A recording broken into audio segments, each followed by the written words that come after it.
नमस्कार मित्रांनो. दूध व्यवसाय हा आपल्या शेतकऱ्यासाठी व्यवसाय नसून तो एक संघर्ष आहे. पण हा संघर्ष करत असताना ह्या व्यवसायाला काही वाईट प्रवृत्तीचे लोक हे बदनाम करण्याचा प्रयत्न करत आहेत. काल परवा 2 दिवसाखाली एक बातमी ऐकायला मिळाली, की नगर जिल्ह्यातील जामखेड येथे 1198 लिटरचं केमिकल हे पकडलं गेलं आणि त्या 1198 लिटरच्या केमिकलपासून 24,000 लिटरचं हे दूध बनवण्यात येत होतं. हे दूध बरीच लोकं, लहान मुलं पीत असतात. हे दूध पिल्यानंतर त्या लोकांना भयानक अशा कॅन्सर किंवा किडनीसारख्या आजारांना सामोरे जावं लागतं. त्या लोकांना अजिबात पैशाच्या हव्यासापोटी किंवा पैसा मिळवण्याच्या हव्यासापोटी ही लोकं कोणत्या थराला जातात त्याचा अंदाज नाही त्या लोकांना. अशा लोकांचं काय केलं पाहिजे हे शेतकरी मित्रांना माझी विनंती आहे. अशा लोकांना काय केलं पाहिजे तुम्ही कमेंट करून सांगा.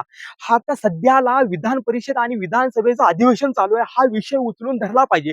शेतकऱ्यांचे बरेच कैवारी असणारे असे नेते मंडळी आहेत. ह्या लोकांनी हे विषय उचलून धरला पाहिजे. अशा 1-2 व्यक्तीमुळं अशा वाईट प्रवृत्ती या लोकांमुळे हा आपला व्यवसाय बदनाम होत आहे. आपल्या दुधाला रेट मिळत नाही. ही लोकं 1 लिटर लिक्विड पासून 20-20, 30-30 लिटर दूध बनवलं जातं.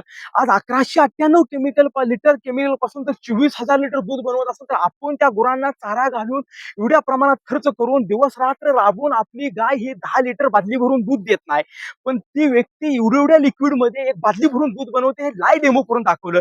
अशा लोकांसाठी काय केलं पाहिजे मित्रांनो, कमेंट करून सांगा.